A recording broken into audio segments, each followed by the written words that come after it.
Good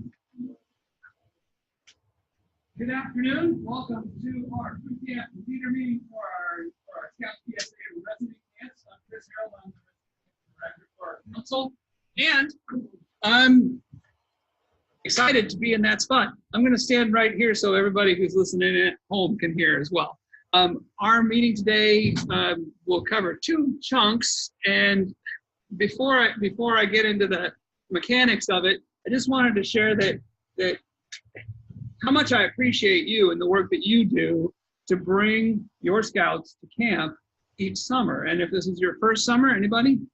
And if this is your 25th summer? Yeah, there's a couple, yeah. Either way, it's just so vital to what scouting is about. It's where the magic happens so much of it is at camp. And not that it doesn't happen all year long, it surely does, but then you get to apply it in a grand way, on a grand scale at camp. So thank you. Couldn't do it. I think, as far as I know, the only organization that just runs entirely under its own, that the kids come with their leaders to camp, is through scouting. There we go. Today, we have two chunks of, you get two meetings for the price of one. The first part of the meeting is more the things that apply to every camp throughout the council, and that's the part that I'm responsible for. Any of the kind of nuts and bolts of your medicals, your rosters, all these kind of fees, any of that kind of stuff will be right here. And then the second part will be the camp specific. So if we can keep our questions structured similarly, it would be a big help, because if you want to know what time the 12 o'clock horsemanship class is at Camp Baldwin, I can't tell you that, I don't know. But that would be very helpful to do the camp specific ones in the camp meetings, and then the ones for everybody in here. But we definitely want to make sure all your questions get answered. So in this section, these are the things that we'll be covering. Why do we do camp? Fees and refunds, you can read. And then materials. Any of the materials that I refer to today are available on the website. And even this meeting will be available on the website if you have other leaders who feel like it would be important that they see it or hear it, or a chunk of it is important that you share with them. It'll be on our website here, hopefully in the next few days. So CPC DSA well, you can see the website right there. and that's where you get most of it. And then any questions at all can go to 492.camping. That email address is good. There you'll also receive each camp's individual email address. Again, camp specific questions are best focused there. So one would be more for like fees and, well, the stuff we're talking about now. And the other would be more for what time is the 12 o'clock horsemanship class. I love the way we do camp in scouting. I love it. Partly because I came out of education about a year ago back to scouting, professional scouting. And what I noticed anew in scouting is how doggone age appropriate our programming is. It's adventure that's got variety throughout the many years of camp, yet it has the continuity of scouting's values, of leadership, of going through with your friends, of all these different things. Even if you pick up and leave town and move to a different town, you've got that common thread of scouting looks like scouting pretty much wherever you go, even including worldwide. There's certainly some differences and changes as the organization has grown and developed, but it's a continuity that is very conducive to child development. And that's incredible. So when a child goes to Camp Clark for their Webelos year, they're getting equipped for their next year. When they're going through the trail of first class in their first year at Scouts PSA camp, they're getting equipped for what comes next. And then when they get older, even if they get to the point where, oh, I've been there, I've done that, I've been to all of our 27 camps. We don't have 27, but I've been to all of our camps. I've been there, I've done that. They can still serve on staff. In fact, we are looking for staff members still. If you know of anybody who's 14 or older, there's a website that will pop up here in a moment Well, it's the same. It's all on the same website. It's all. But I strongly encourage you to, if you've got youth who are sitting at home because they feel like they've been there, done that, then they're ready to teach everybody else when they're coming. They're ready to be on staff. So we plan year by year what all our camps do. We have also the unique blessing here of having 3 Scouts PSA camps, not to mention the 2 Cub resident camps, not to mention all the day camps that we've got. Very few councils have that kind of blessing. Not to mention the fact that they're all in different unique geographies and the natural beauty in each one. You don't find councils like that. And so we appreciate you utilizing them all, because as they get used, that continues to pay for them. And we get to keep those lovely gems that we've got scattered throughout Northwestern Oregon. When you go to camp, you get to see scouting in action too. Hopefully when your scouts arrive at camp, they're seeing what walks off the pages of the handbook in the staff. They're seeing role models. They're seeing people that they aspire to be. Because I've learned that they don't want to be you and I. They want to be staff members. They want to be the older teens. That's who they're aspiring to be. And hopefully we're giving them some really great role models to look up to when they come to camp. And we, parents, leaders, we get to have fun too when we're at camp. And if you're not, well, see somebody about that, because there's opportunity for that. Year round, your troop is working to develop all the same things, and everything that happens at camp reinforces what you're doing on a year-round basis. We're talking the same language when you show up at camp as you are in your troop meetings. Please stop me at any time if you have questions. I haven't got too nuts and bolts yet. It's coming. When you pay for summer camp, you're paying for the whole year of camp operation, really. That it covers the facility, the staffing, of course, the food, the maintenance of the facility, all these sorts of things. Now, other people contribute as well through donations and through other users of our camps, but the mainstay of the funding for our camps is that summer program. We've had some deadlines come and go already. May 1st, we had the free t-shirt deadline. If you got your fees paid in full, your youth fees paid in full by that May 1st, you received an email that said, here's how many free t-shirts you get. And it had a coupon code on there. You have until June 9th to go onto that website. And I think that website's coming up in a slide or two. Go to that website and to order those shirts, and they will show up at camp in a nice package for you, all prepackaged. No showing up at camp without having not done that, I think you lose the opportunity to get those shirts. So make sure if you've got those free shirts that you get them ordered and they're sitting there waiting for you. Let's see. The big deadline left to go is finishing any payments and getting paid in full before you leave town to head to camp. We want every scout who wants to go to camp to be at camp. If there's a last minute add-on, it is not going to be a problem. Just be very clear about that. But any of our books that we do at camp are more challenging than books we do back in town, because all the information in town is live and current and instant, and all the information at camp is even a few days old. So we ask that you have all your fees paid 2 weeks prior, and we put the little bit of a hammer in there that if they're not paid 2 weeks ahead of time, that you don't get after that 2 week window goes away, you don't get a refund on those. So if there's a last minute 2 week cancellation, there's not a refund available unless somebody's died, somebody's deathly ill, those sorts of things. Or somebody had we gotta pick up the family and move out of town and skedaddle. Yeah.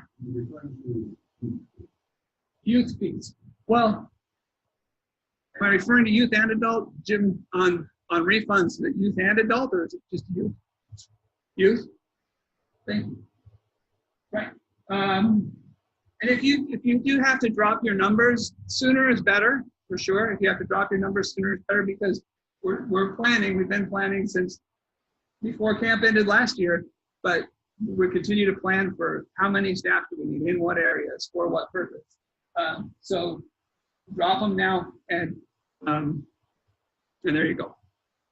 So we had an interesting conversation last night about class fees being paid ahead of time, but for this year, the way we have it set up is that if it's a horse-related fee, horse overnighters, that kind of thing, or if it's what was the second one that was available?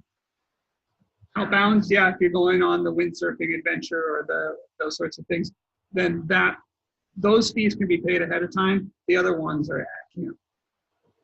Yeah, so the question was what fees can be paid ahead of time and what must be paid at camp. And the ones that can be paid ahead of time are those horse fees and those outbound fees. And then any other fees like for classes or that sort of thing, those happen at. Most merit badge classes don't have a limit, but those things that do have a limit, I think the only thing that in the whole council that's first come, first serve is a horse overnighter. So, and that's who's paid first. There's that adult fees question that's up on the screen now. You can pay them before camp or at camp. Any fees that you paid ahead of time are just to your advantage. There's less hassle when you show up on the first day. If the process can be, is everybody here who you said was coming? Yes. Did you pay for all of them? Yes. Great. Have a great week. That's what we're striving for. The drive-through quick window of check-in is what we're hoping for. And it's okay if it's not all dialed in, but it's just easier for you and everybody if that's the case. But these are fully refundable. You can add right up until the time you show up at camp. And I would just encourage you, if you've got kids who are not coming to camp for any reason whatsoever, to continue to encourage them to come. Specifically because, well, let me put it differently. We want, if there's obstacles in a kid's life that is making them not able to come to camp, please start a dialogue with us. Even if they've applied for a campership and have been turned down, please start a dialogue. We want every kid to come to camp. We want that in a big way. So, and sometimes it's just a matter of understanding what are the circumstances. And if they hadn't applied for a campership yet, there are still camperships available, even if they've missed the deadline for that. When you come to camp, for every Scout BSA you bring, every 8 Scouts BSA you bring, you get 1 free adult, up to a total of 3 free adults possible with your troop. And if you have visitors, and we encourage visitors through the week, just make sure that please that they're paying for their guest meals in either the training post or office. So for refunds, if you just simply paid way too much money, we're happy to give you your money back. If you have said you're bringing 27 kids and you really bring 3, that's a different issue. We're planning on how many kids you've been telling us you're bringing, and I know some of it's a guess because you're saying, well, so many Webelos are going to cross over, but dial it in as quick and as early as you can about how many are coming, and you'll save yourself money and hassle. I mentioned the extreme circumstances down at the bottom of this slide. If there has been a death in the family or the illness of the scout, or the family moved out of the council at the last minute, that sort of thing, we can arrange a refund.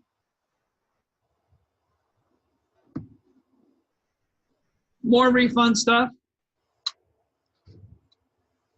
If the 2-week window is gone, and then when you show up at camp, that's when we'll do the refund paperwork. We give ourselves a wide window of refund checks being mailed out by October, which is long. We're trying to under-promise and over-deliver on that front, and we think we've found a way to do that. That's our hope. That said, there are, I don't remember how many hundreds, 800 some odd units between the Cub Packs and the Scouts BSA troops, all coming in with different arrangements and different kids, and the numbers going up and down all summer. So to sort it out and make sure we get it right, we give ourselves a wide berth. It's better to do it once and do it right.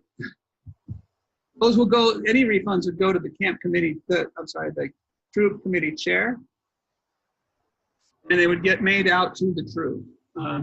We have had a few calls come into the office from individual families saying, well, my child's not going to camp, can you send me my money back? And we can't. We need to send it to the troop, not to the individual family.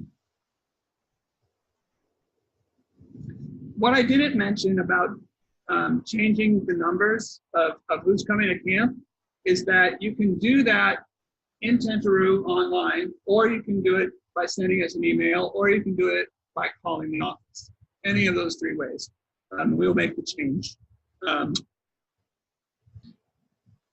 camp rosters are important for a multitude of reasons. It's when the fire comes over the hill, we want to know who we need to have accounted for sure. It's an emergency procedure at least.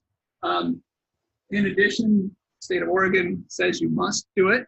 And our Boy Scout national standards say we must do it. So it's just mostly a matter of knowing who is there, who do we need to account for. Tentaroo is our process for creating them, and that's for Scouts BSA camp. When you log into your your Tentaroo account, that's where you get the option to create your roster. Your most recent, I think it's within the last month, that your membership, your troops membership, has been downloaded from the national website to Tentaroo. So it should be up to date as of about a month ago of everybody who is registered with your troop.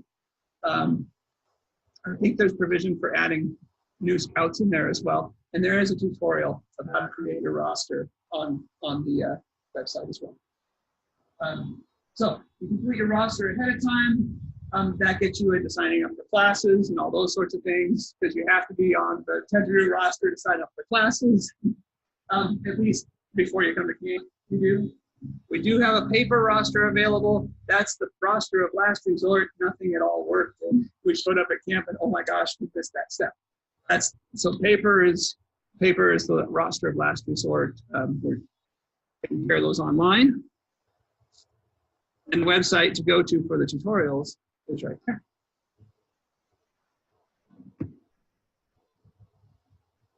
We've talked some about merit badge signups already, but it helps the leaders and it helps the youth with planning. And we mentioned when you do your roster, it links you into that. And then it mentions the things, well, horse rides. That's why, not the merit badge class, but horse rides. And you'll have time at camp to do the purchasing of anything else. If there's a limit to the number of people that can sign up for a class, for example, in metalworking class at Camp Merriweather, which, by the way, we're doubling the forges that we've got there so we can expand the number of youth. If we have more youth who want to take that class than we have the ability to serve, we can take the list and then create a lottery from those who would like to be in the class and let you know early on so that they can make secondary, make backup plans. I think it gets to be, if they meet the age requirements, I think we need to let them all into the lottery. And then, but I do think, adult leaders play a key role in coaching their scouts in what should you be working on, how should you be spending your time, and parents as well. Yeah. What about alternatives if you don't get in with the lottery? So if you sign up for a class that's in the lottery system, if you're not going to get in, then what's your alternative? Oh, there's so many classes. So many. I guess what I'm saying is the don't have lotteries, don't have limits. All right. So that would mean that when you sign up for that merit badge, or if you had the backup in mind, you can just show up with a blue card and you're ready to go. Anytime, any place, any merit badge. I would say it mentions here at Sunday evening is when the lottery happens. If it's a Monday start week, of course, that's not the case. A Monday start week would be on Monday. And then most of our weeks do begin on Sunday though. So if you happen to be arriving on Monday and it's a Sunday start week, you'll want to make sure that you've got your lottery in ahead of time. You get yourself registered for those ahead of time. So also before you go to camp, some of us have special needs, whether it's mobility or food or different situations like that. There is a special needs form we definitely would like it in advance because some of them influence what campsite you need to be in. Some of them influence what food we need to order. That's important that we have that information well in advance. Sooner the better. So there's a special needs form. We have some copies. Each of the camp breakout meetings will have some copies, plus it's online camp resources page. That's not proper. The back of it, the back of the form, the back of the copies I printed, they don't have that, but the back of the form that's online shares some of the details about what type of things you might run into as a leader for special needs. And oh wait, I wasn't thinking of that as a special need. I should get that to somebody. One note about CPAP machines, make sure that they have battery ability of some form or fashion. They're not really cords long enough to reach our current bushes in most cases. But any kind of charging that needs to happen, we certainly have the facility for that to recharge them, recharging. Vehicles inside camp, we try to keep it a camp throughout the week and keep vehicles to an absolute minimum. And so, again, dietary needs, it's a very major kind of dietary need. Most common dietary needs we can handle easily. We have a cook in each of our camps who's got that specialty. We have menu items already pre-selected to help with most of those needs. Menus are already posted online for people to take a look at and see if that meets the needs. But we need to know that you need that so that we can make sure the food's on hand at a time. Those special needs forms go directly to the camp director. They can be emailed, and they can be left with the camp director. And that the last minute one, we pull the Cub Scout motto out for that one. We do our best, but most of our camps are far from town and difficult to get stuff to camp. So the advance notice matters. Campsite assignments, 3 days before you get to camp, the camp director gets the closest to final numbers that we've got. And when that happens, they develop their camps. Now they're already in the process of developing some basic campsite assignments. We actually had a half developed for our camp directors to use to do campsite assignments based on, like, this Adirondack holds 7 people, and this many girls are coming, and this many boys are coming, and this many leaders are coming, and this campsite holds this, and this campsite's next to that campsite, so a big two could camp next. So it takes all those things and mathematically runs the numbers like 30 times and spits out, here's the optimum campsite assignment. Everybody gets their needs met. And your campsite preferences go in there too.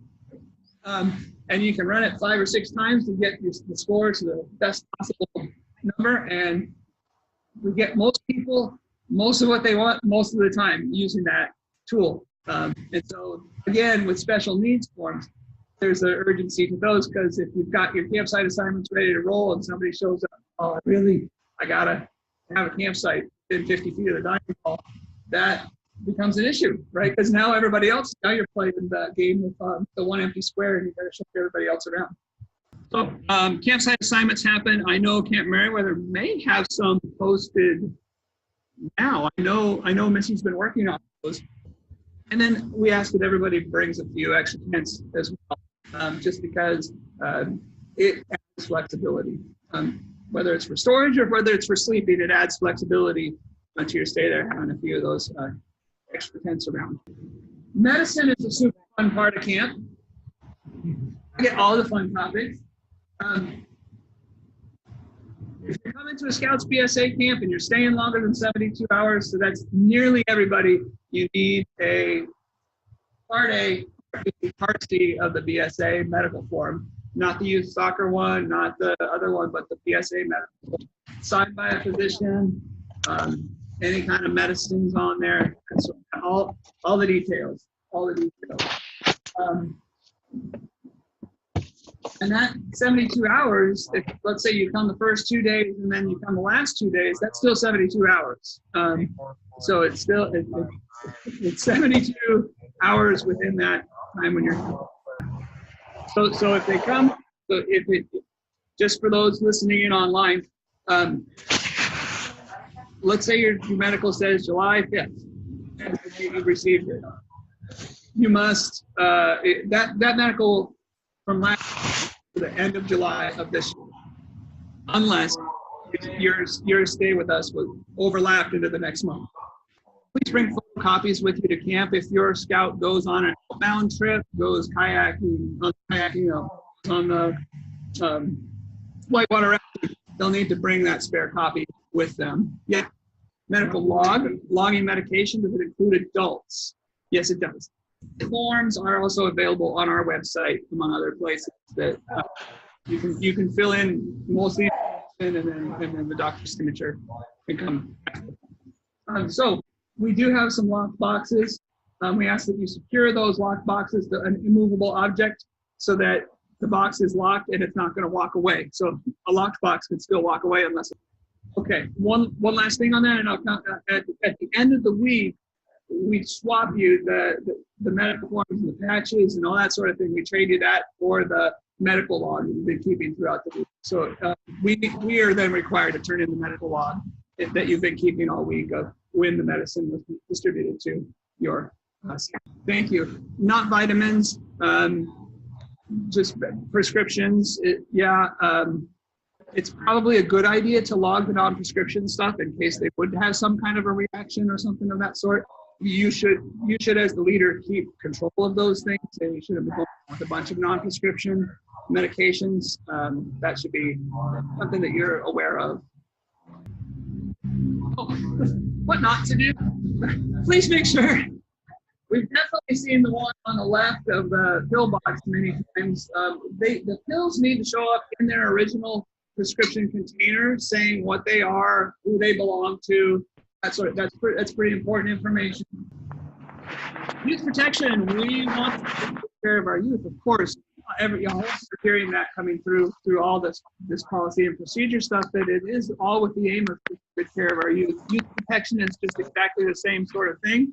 If you are a registered adult leader, you must have completed youth protection training within 2 years. You can find out if yours is within 2 years now by logging on to myscouting.org. And it's best if you have completed it before camp, though we do have ways for you to complete it at camp as well. If it comes to that. Even adults who aren't registered, we strongly recommend have completed protection requirements. And if you're staying longer than that 72 hours, you have to be a registered adult. Yeah, and then, I mean, it's really a double-edged sword, isn't it, with the medications and logging them, that if sideways, we absolutely need to know what's happened so we can reconstruct it and provide help and assistance. And odds are nothing will go sideways, but when it does, and every summer, we need to know how to be helpful. And the confidentiality does matter, and those in camp responsible for any kind of medical pieces are well trained in making sure the confidentiality is kept. Note that people are a little bit freaked out about protection standards are maintained with separating shop houses by gender and age, the sleeping areas being separated by gender and age, and maintaining privacy. And so within 3 years, it's 2 years difference, right? So 2 years in less than 3. Yes, less than 3 years difference between youth who are staying in the same shelter. I mentioned that there's 2 adult leaders over time for your troop at camp. That's for all scouting activities, really, including your regular meetings. And there must be, if you have a female youth president, must be at least 1 registered adult leader, at least 21 years of age. I think the difference is that 2 leaders over 21. I think that's the change that's happened here recently. Okay, we mentioned this already, but if you're at camp more than 72 hours, you need to be registered as a leader. And as it has been for a long time, one-on-one contact between adult leaders and youth members is prohibited inside and outside of scouting, except for your own child. And some units do struggle to meet these requirements. First to understand, then to meet. But we will let our camp leadership know as soon as possible if you're in that boat struggling to meet that requirement. We have some ways to help you, but the trick of that is that if you have, let's say, 2 smaller units without sufficient adult, both of those units have to know and agree that they're going to be watching out for each other's youth. Every year, parents go on vacation while their child is in their summer camp vacation, and every year it seems like a child has to get sent home for whatever reason. It comes ill, injury, illness, whatever, or behavior, what the situation might be, and the parents can't be reached. They're in Hawaii and there's no backup. So if you have parents who are going to be out of town while you're at camp, please make sure they know they need to have backup coverage for their child if something goes sideways. That they can't just say, bye, see ya, you're in charge. Nothing bad's going to happen. Sometimes it does. The phone tree is nice to spread good news, and it's nice if anything happens at camp that needs to be spread quickly among the parents in your unit. So having a plan for that is a good emergency communication tool. And all the good stuff. Yeah, communicating that's a fun way to test it. Something really cool happened. You should know about it. Technology at camp is a challenge for sure. The cell phone coverage is very spotty, especially at Butte Creek, but you're not going to Butte Creek. If there's an emergency at home that the camp needs to know about, we ask that parents go through the scout office to contact, and we have after-hours service and all that sort of thing. We want to be able to pick up the pieces when the scout finds out that someone in their family passed or something, there's an emergency at home. We want to be able to support that child when that information comes through. Plus, we also have our internal emergency procedures of how to get that information communicated and support the troop when that information comes through. So it's important that parents who find themselves with an emergency at home contact the scout office. The internets are, and spotty is a nice word. We do recommend a vacation from technology during the week at camp because it takes a lot of time to do anything with technology at camp, and that's not what we're there for. Within like a half hour of most of our camps, coffee shops, internet cafes, things of that sort that we can point you towards in town if the leader in your troop needs to get some work done to get some decent internet speeds.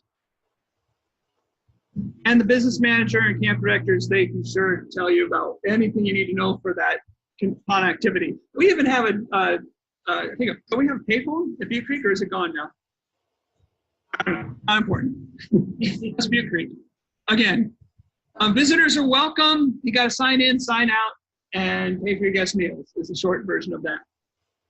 Welcome and encouraged, I should say. If there's a large group of guests coming up to your troop during your stay at camp, please let the office know ahead of time, especially where it involves a significant increase in guest meals, so that we have enough food for everybody.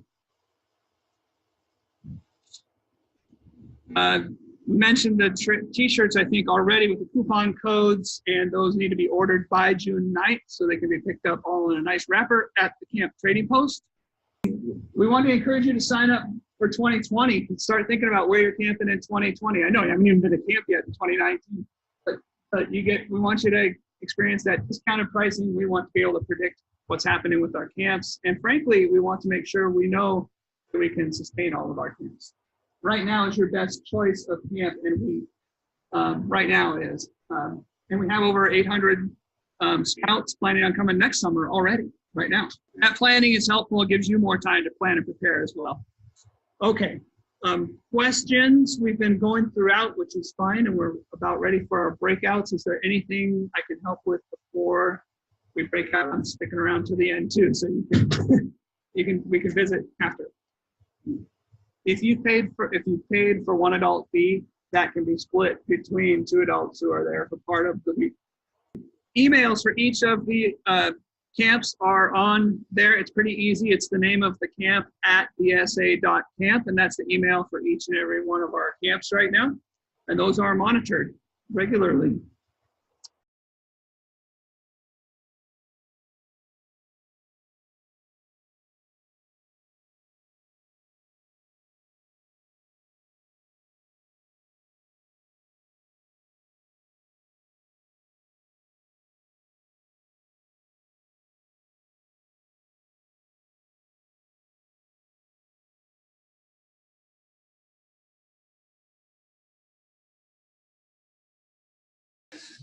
All right, welcome to Camp Baldwin's little breakout. How many people, this is your first time to Camp Baldwin?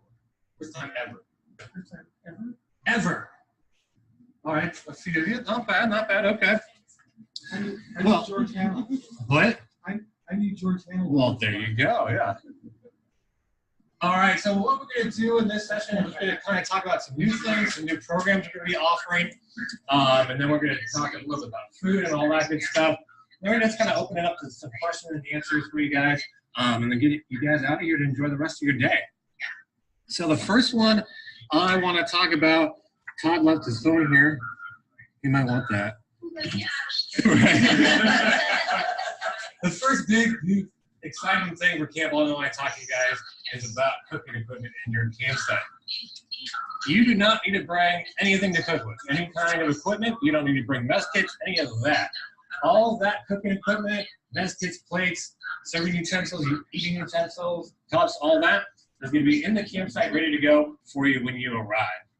Along with that, all your staple items, so like peanut butter and jelly, salt and pepper, that kind of stuff, that's all going to be in your campsite as well, ready to go when you get there. What I'm kind of switching out from doing is your standard like control box. That name is kind of being a little outdated. Making it a little bit more simpler for you guys. And going with a pantry. Everybody has a pantry in their house. They know what it is. They're the same kind of concept. So all your spices, that kind of stuff, that's all going to be there in your campsite, along with all that cooking equipment and all that kind of stuff. That'll all be there for you guys. Let me get one more thing on my question. With that, there's going to be a form that's going to be sent out so you guys can customize what kind of cooking equipment you want. If you guys want more of something, if you want less of something, if you just want the standard kit, you can go ahead and just mark down the standard kit and we'll have that ready to go for you. So things like pots and pans, the serving utensils, mixing bowls, pitchers, all that fun stuff is kind of listed there in the program guide as well. So all that will be on a sheet that we'll be sending out to you guys hopefully within this next week, so you guys can kind of customize that. Along with that, for those of you that haven't been involved in I should have mentioned this in the beginning, you're going to be cooking and eating in your campsite. There's no dining hall for you guys. We have a unique opportunity to give you guys the opportunity to cook in your campsite and eat your own meals.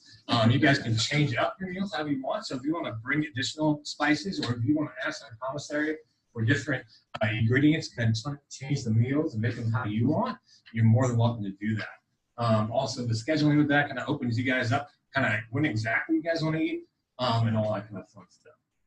So that's one of the big differences with Baldwin on that. Did you still have a question? Yes. Is there refrigeration in the campsites? I've got a leader who brings his own dietary supplements, and they get mixed in milk. Oh, okay. So Yes. is there refrigeration to accommodate that?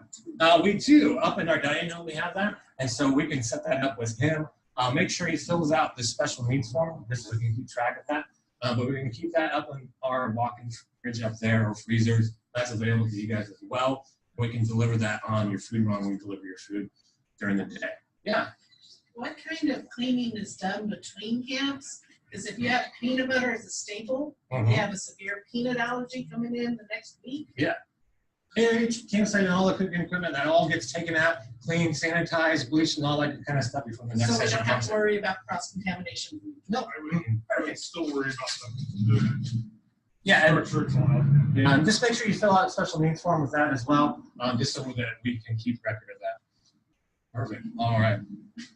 Also, yeah. Are the eating utensils paper or washable materials? The eating utensils, that's a great question. Those actually, you're kind of Coleman enamel cookware. So it's real metal with your plates, it has your eating utensils, a little mug, and a bowl is that.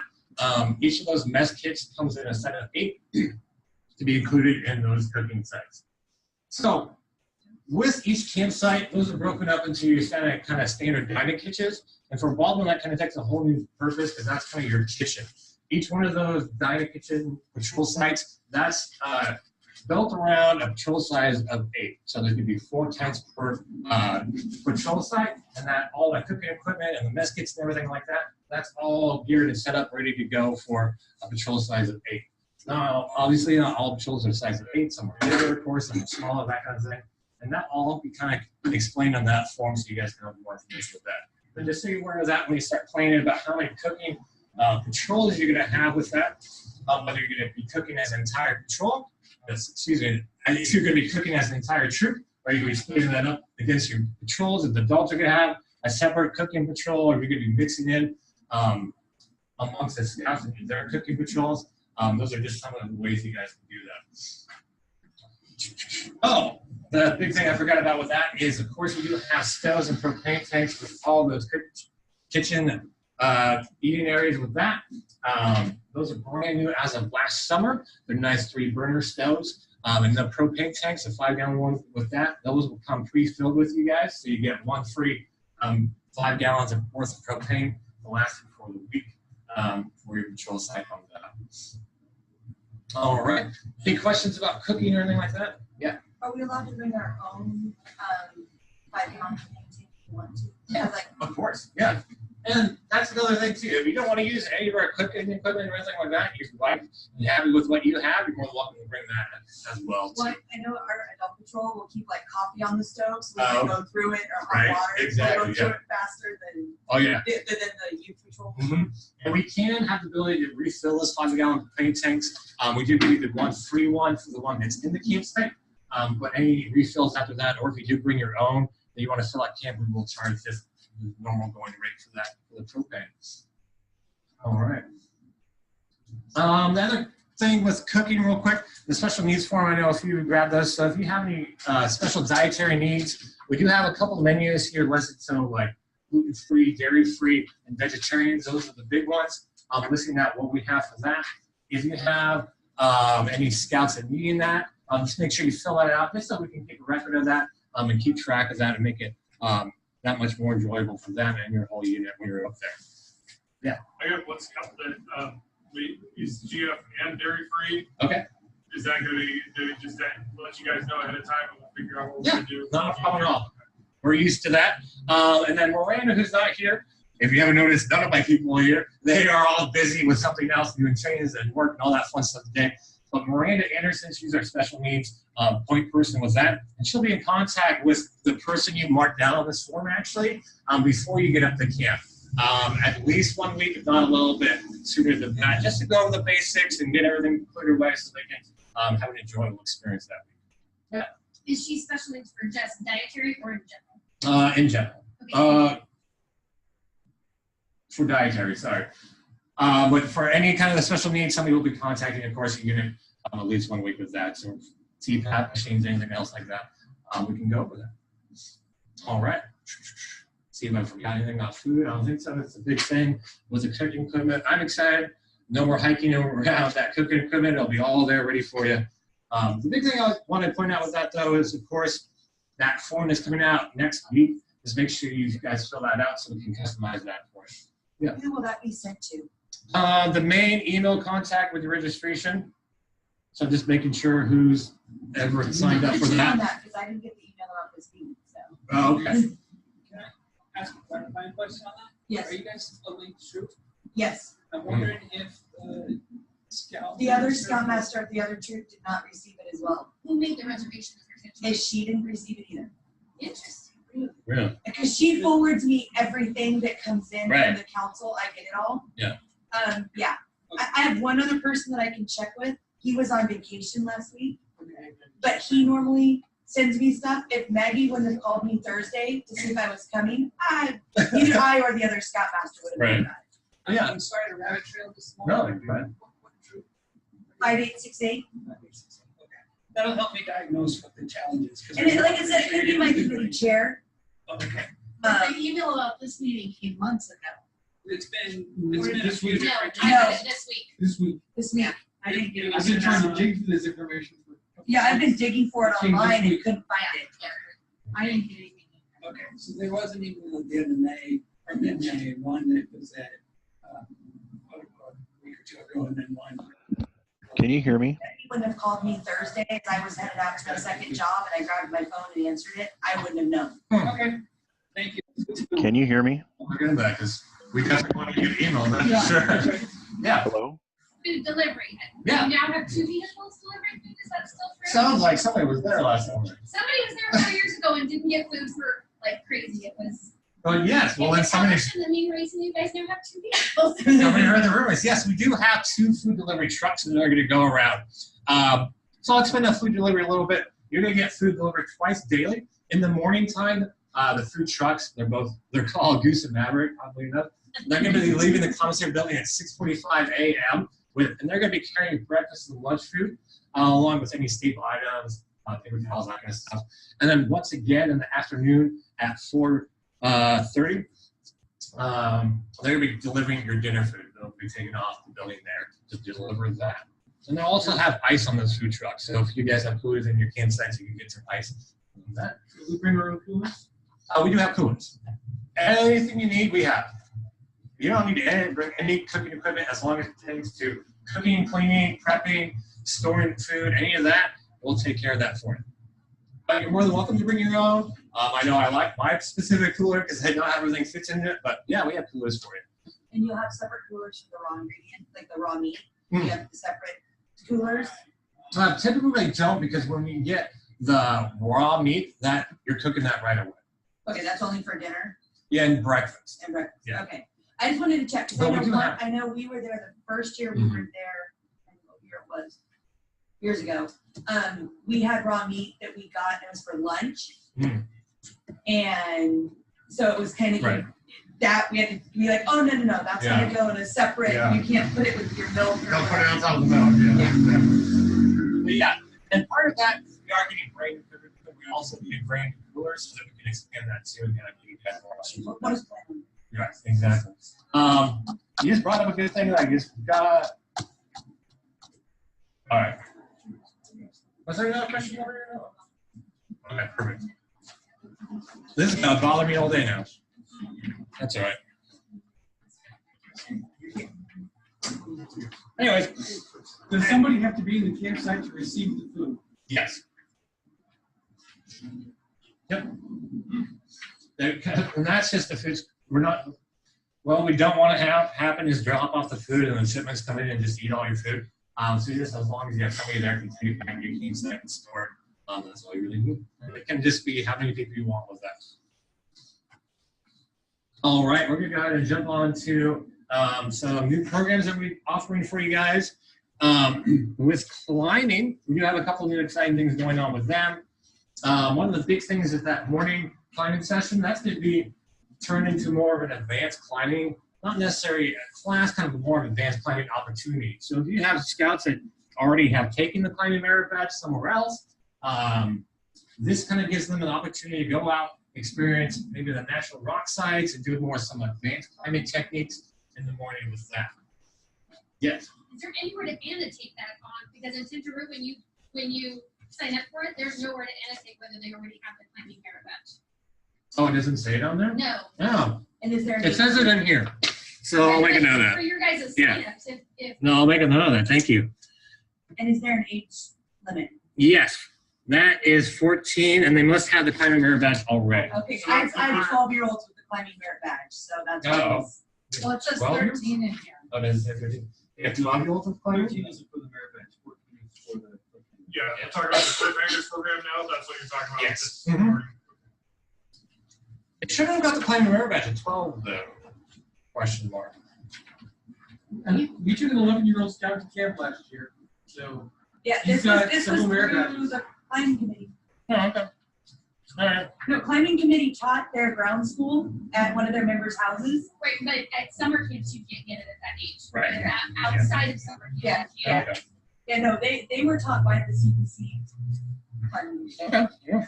But yeah, for the cliffhangers, that is 14, mostly because they are kind of doing some more advanced climbing, Okay. and they do need that merit badge before. If you have a 13-year-old that maybe doesn't have the merit badge, but is an experienced climber that goes to rock gym all the time, you can just talk with our program director and climbing director about that, and we'll be able to get them in. Also, with climbing, we do have a couple new opportunities for that. One of them is a climbing overnighter.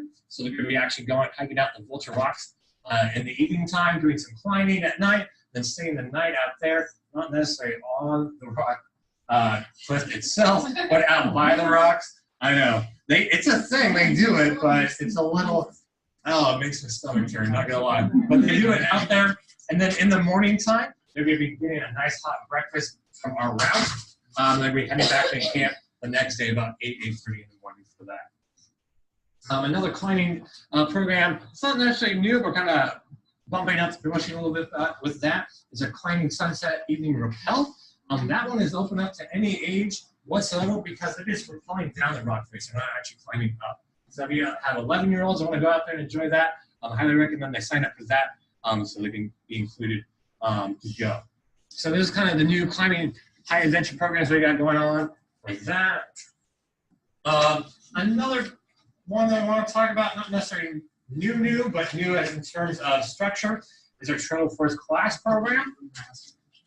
For that, yeah. Question from the chat. Oh, sorry. I'll ask it for you. Okay. For those going out of camp, like Whitewater, etc., will meals be taken with them by camp, or will we need to make lunch and send it with them? We will take care of the meals for rafting and windsurfing. Those are sack lunches. For if you're doing timberline, if you're doing ski bowl, you actually get that lunch in the park with that. And then for timberline, that does not include a meal because you're not going over that lunch period. So yeah, good question. All right. I left off somewhere. Oh yeah, Trail First Class. Thank you. What about the Mount Hood climb? The Mount Hood climb? Yeah, somebody. Oh yeah, yeah. There are a ton of opportunities there to look into, and that's, I'll go ahead and talk about outbound real quick. That's one of the things we're continually looking at and expanding because our outbounds is huge that we do have. Our standards, of course, is the whitewater rafting trip on Thursdays, the windsurfing down the Columbia River Gorge on the Columbia River, which actually I found out not too long ago is kind of world renowned on the Columbia River there in Hood River for windsurfing. So we have a huge opportunity to expose scouts to that and get that experience. And the company we work with, they do a great job of getting those scouts up on the boards. They're actually sailing down the river with that fairly soon. So they have a great fun opportunity with that.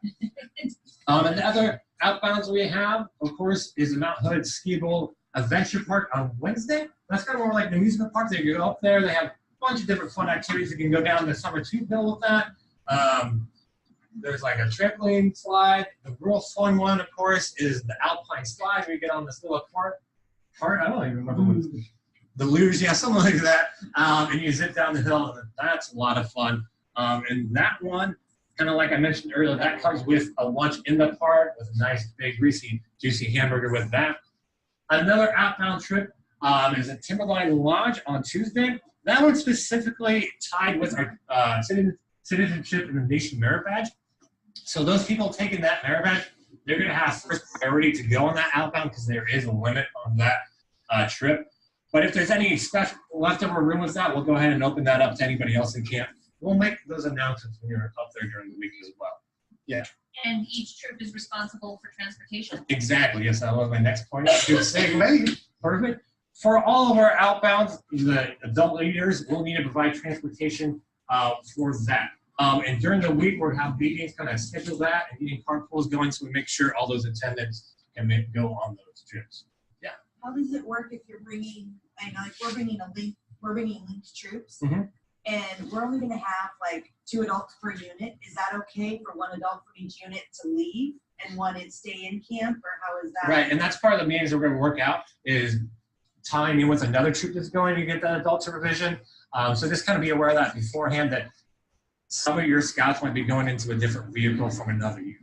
That's fine, but I'm just wondering if like we have to send 1 and 1. No, so we just need the vehicles, not necessarily the adult leadership, but just the vehicles that get them there with adults in them. You don't need to send 1 and 1. No. Yeah, perfect. Yeah. The adults that are driving, are they kind of hanging out and participating in the activity? If they want, yeah. Yeah, adults are more than welcome to sign up too and go. If they don't want to participate, they don't have to then, so they don't have to pay for the ones that do have a fee. If they just want to drive and drop them off there and maybe go do something else, they're more than welcome to sign up and participate with that as well. Great question. Yeah, anything else about outbound? I'm horrible about this. The Timberline Lodge, there is no fee for that. Good question. Timberline Lodge is free. Yeah, all the other ones do have a fee associated with that, though. All right, very good. All right, back to Trail of First Class then, real quick. So we kind of changing up how we do that for this summer. What that is it's going to be offered 3 times in the morning for 1 hour each. And each kind of session is different. It's just like a merit badge. They're going to have a set lesson plan of they're going to be teaching these requirements for this day. For this day throughout the week, kind of categorize it by areas. For maybe like Monday, that's going to be waterfront requirements, that kind of thing. So each hour is going to be the same. They don't need to sign up for each hour. And then the afternoon for that is kind of open area. So maybe you have some scouts and you make work on 1 or 2 requirements. They're going to stop by during that time to knock out those requirements as well. Did you have a question or? Is that list of merit or first aid, sorry, Trail to First Class topics going to be posted ahead of time so you guys know? You know, if they only have to fill in 2 or 3 things, they don't need to be there all week to finish their Trail to First Class. Right, yeah. Is that list going to be available ahead of time? What I would say with that is if they just have a couple that come down, talk with the instructor and get that scheduled, they don't need to sign up for the class and attend it. Yeah, It's in the afternoon. because then we know what things we don't have to cover. Right, and along with that, there is a list that we're going to be sending out kind of our merit badge partials that kind of list out the requirements we can't do for those ranks. So you have that. So can I stop you half a second and unless you're going to cover it, like this makes no sense to me looking at the schedule with how much kids are supposed to do or what they're supposed to choose, or you do one thing. I don't know how many mornings. For Trail First Class? All of them, all the merit badges, the whole schedule. Like this is I don't understand it. So the schedule is a Monday through Friday class. You pick a 9 a.m., 10 a.m., 11, and a 2, and you stick with that all week long until you complete it. Thank you. You're welcome. There we go. Does first aid merit badge require you to be first class in Baldwin? Some camps do, some camps don't. I'm sorry. Really? Because there's first, You have to be a first there's class first aid pioneer in Trail to First Class. to take So first aid merit badge. We'll say, Baldwin is part of the Trail to First Class. For first aid is a separate merit badge. Yes. Yeah. I had scouts go to Meriwether 2 years ago. They had Trail to First Class. It was all morning. They got Trail to First Class. They got first aid merit badge and either American Heritage or Scouting Heritage. Right. Last year, Pioneer, you were not allowed to sign up for first aid merit badge if you weren't a first class scout. I don't believe so. That's the case. No. Let me look into that more though, because we're just going to go off of what the requirement books states in it. So if it states, for some merit badges states if you have to have a first class before you do any of the requirements. I'm not sure for first aid if that's the case or not. you have to have the first aid requirements for Trail to First Class done, but not first class. So my understanding is Pioneer did that last year based on the number of kids that they had signing up for their first aid merit. And they didn't have the staffing. Correct. So they limited it to 14 because the kids who were not first class were doing that in Trail to First Class. It's not a merit badge requirement. It was a location requirement. Okay. That makes sense. So my first year camper, only holding a scout rank can sign up for first aid merit badge. Yes. As long as he can transport somebody out of the burning building for that particular requirement. Then I'll talk, I'm going to look into that more because, we should all be the same. That's for the most part. Okay.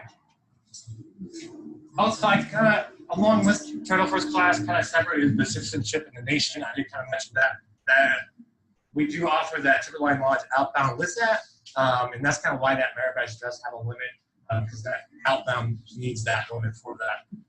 And there's no fee for that. And that's not part of Trail to First Class. It's Yeah, just the same location. Yeah, same location, totally different program. Yep. Okay. All right. And can they complete it? Is that one completable? It should. Yes. Yep. So they have to do 2 lists. Yeah, guess how many there are for Timberline Lodge? Yeah. Fair enough. It is technically more than one site. Yep. Okay, fair enough. Alrighty. Let's see here. Oh, I totally skipped over food's just a hot topic, isn't it? Another big kind of new thing that we're doing with our menus at Baldwin is making them easier for you guys to cook. So right now, 98% of our meals, you need 1 pot or less to cook. Those other 2%, exactly, that's the important part. The other 2% of those meals, those just require 2 pots, maybe 3. So we're really working hard on getting those meals easier for you guys to not just clean up, but cook and prepare for those 11-year-olds, so they can still get that learning opportunity, but it's not as challenging for them with that. We're also Hot versus cold meals? all of them. So which ones are which? Are all the breakfast hot? For the most part, yes. You just cook your own. If you want it hot, you make it hot. That is true. It makes kids better cook. Yeah, you want cold eggs, yeah. It's amazing how they make it all day long. They come by and grab them, so. The menu jackets are online right now. Yes, yep. Yes. And online, there is a menu instruction packet. It's a little specific for Baldwin. What that does is go through each of our meals, kind of explain the steps about how to, all right, heat up your cooking water, and say grace. All those instructions are laid out one after another for each of those meals. So you guys can go ahead and start playing that. What we highly recommend is go ahead and take our menus, kind of make it your own. Think about different items you would like. Some of those items we'll have in our commissary, like spices, that kind of stuff. You guys can just grab up there if you just want to bring up your own. Maybe you want to bring some crab, mix up spaghetti night or something. More than welcome to do that, of course. One final thing with food with that, we're also working on some kind of more instructional materials pertaining to cleaning. So we can get you guys to clean up from your meal within 5 minutes. So we're working on getting some more kind of training materials for that. So just so you guys are aware that we're in the process on that. The whole idea here is food is to make it as easy and simple, yet enjoyable, and kind of customizable for you guys when you come up to Baldwin. So your meals are painless but enjoyable that they can be. I keep ignoring you guys online. I'm sorry. Yes, we'll send that. So online there was a question about the merit badge partial list. Those will go out next week as well with that equipment sign-up sheet. Alrighty. Let me just make sure I didn't forget anything. Does anybody have any questions right now? What is that you were saying about merit badge partials? That'll be going out next week. What does that mean? So that's the list of requirements that we can't do at camp, either because of time restraints, that kind of thing. Personal fitness merit badge says you have to have an exercise program for 12 weeks. Yeah. Can't do it at camp. It'll feel like 12. If only. Oh, yeah. So I have scouts that have everything on their archery badge done, except for they need to string a bow. Okay. So where on this schedule do they go string the bow to finish their final thing? Yeah, so during the open area time on there for archery would be a good time to kind of stop by and talk to the instructors, and they can get that requirement knocked out. And for most of the areas, they have open area time, and so that kind of applies for any merit badge. And maybe they have a partial, and they just need a couple of requirements. They can just go to those open area times, talk with the instructors, and get that knocked off. Also, with that, if you have scouts that have a bunch of different merit badges sitting around during the week, have them stop by an area that they're interested in doing, and we can offer merit badges within that specific area for like nature. There's a ton of merit badges that aren't necessarily on the schedule, but our instructors are more than happy to work with them to get going on different merit badges if they have the time. Another big thing is our shop program. That's a big thing we have up at Camp Baldwin.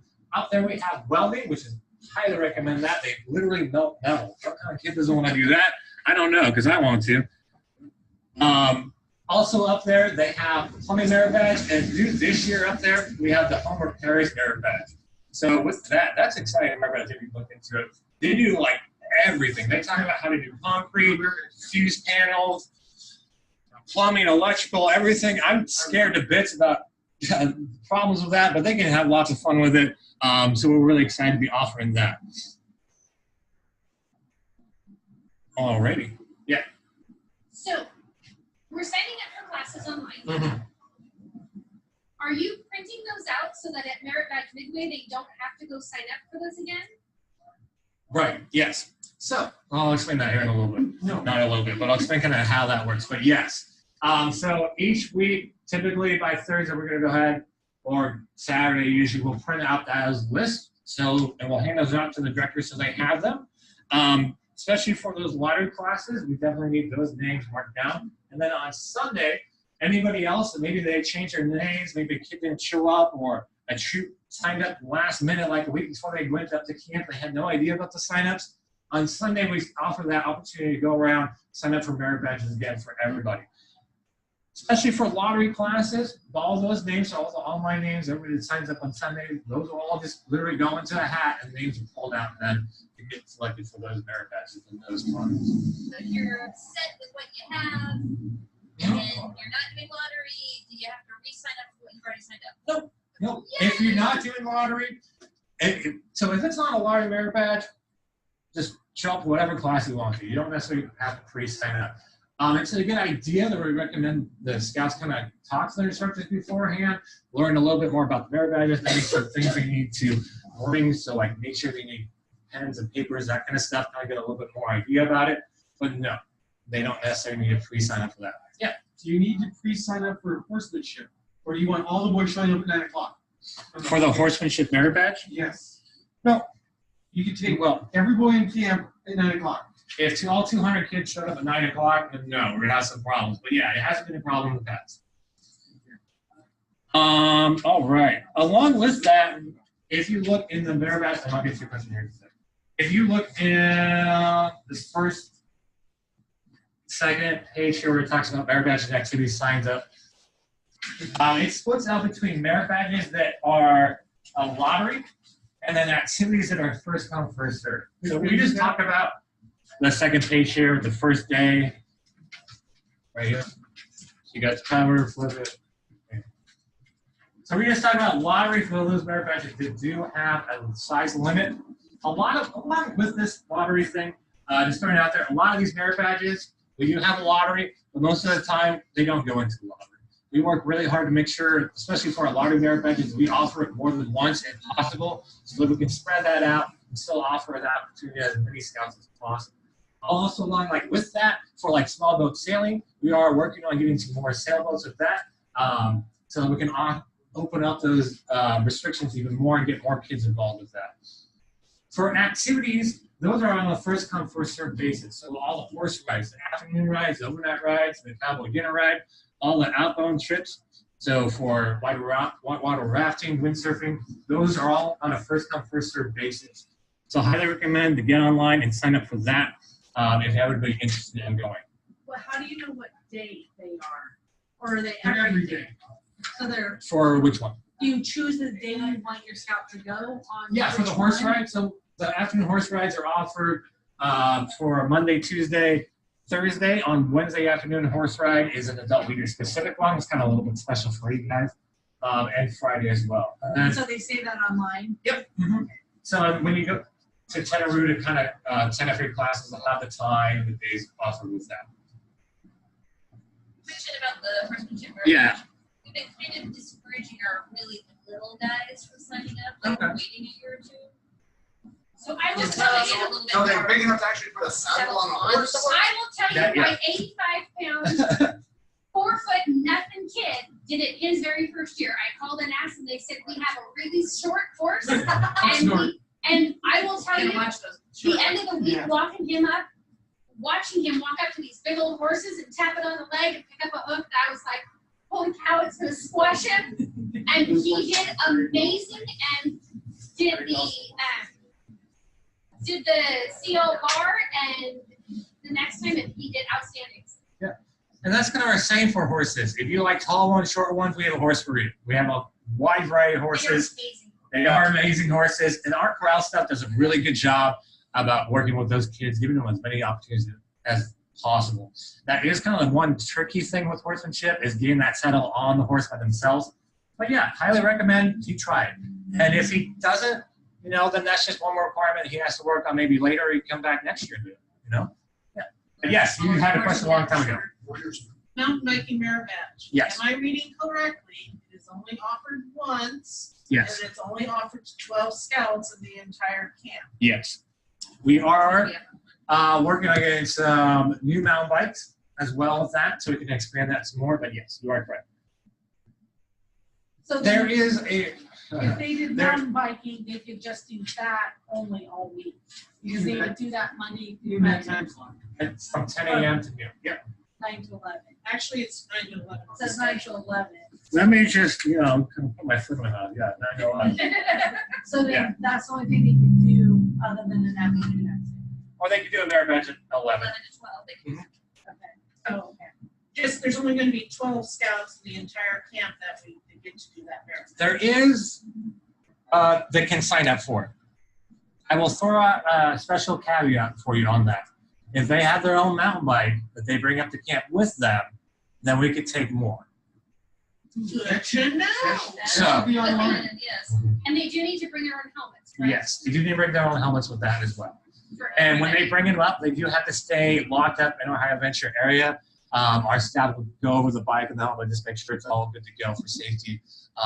But yeah, as long as that's So all you good. have 12 bikes, but if they bring their own bike, they can sign up. Yeah. Yes. Excellent. Good to know. And you Yeah. can take that on the registration. So Possibly, I'll so look long into as it. you guys did sign more than 12. It gets tricky though for signups because we don't know how many kids can bring it up, and that's why we need a limit. But I'll look into making a note on that. Yeah. If we show up at midway, and say, I'm on a bike, They're good. within a certain. Would an email to the camp director prior to camp with a list of how many bikes are coming and signing up be helpful? Sure. I love emails. Yeah, why No, not? you don't, but that's okay. I know. I really do though, it gives me something to do. Yeah. Because I get bored really easily, yeah. Well, by saying that they bring their own bike, should they be very, very happy. Good. All right. Real quick, some more business stuff. I talked about rosters, make sure those get updated. Those are really important, kind of like what Chris was saying. Also with that kind of arrival, is everybody coming on a Monday start week? Okay, perfect. So you gotta make sure you follow the Monday start week schedule. It's laid out. Anybody coming on a Monday on a Sunday start week? Great. Well, let's ignore that then. Check your online. Yes. Go and check your. Oh yeah. Thank you. Okay, perfect. Yeah. All right. For those of you maybe that are coming on a Monday and a Sunday, it's a little bit different. It is outlined a little bit in here. But if you have any questions, just kind of email us at that Baldwin@bsa.camp email, and we're gonna help you out. All right. But yeah, other than that, we do have those instructions in here about arriving for Sunday start weeks. Arrive at 11:30 with your sack lunch. And then right at high noon, 12 o'clock sharp, our staff will meet you guys and take you off into camp and start the tour with that. Just making sure you have the rosters, your SPL has the medical forms, so we'll need them for the swim checks. And yeah, go ahead, yes, and open it up to questions and answers with that.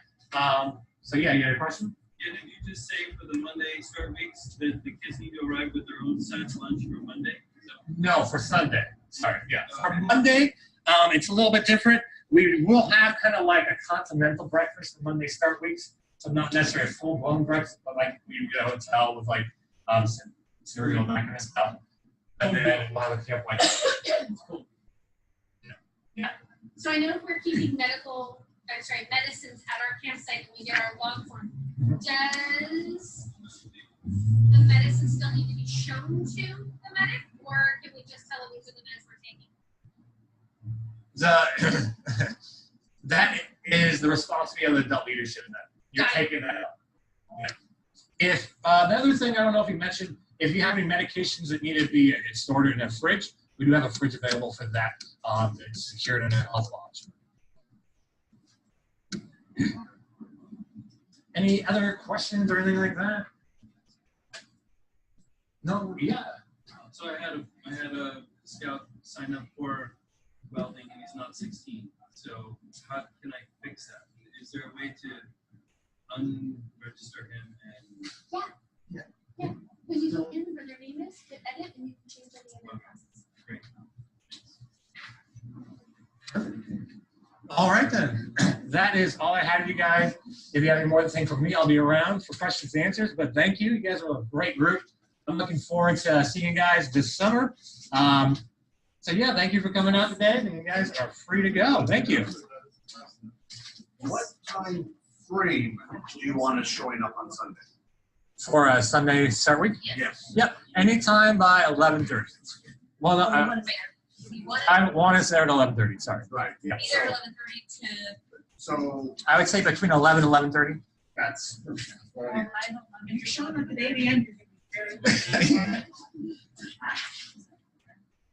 Essentially, I wanted that time frame, because if you've got X number of units showing up at 11:30, Right. that becomes a parking nightmare. Right, yeah. Between 11 and 11:30 is good. So, yeah. 10:30 it is. Yeah, exactly. That's perfectly fine too, yeah. If we try to be there at 10:30, 11. Right, exactly. Right.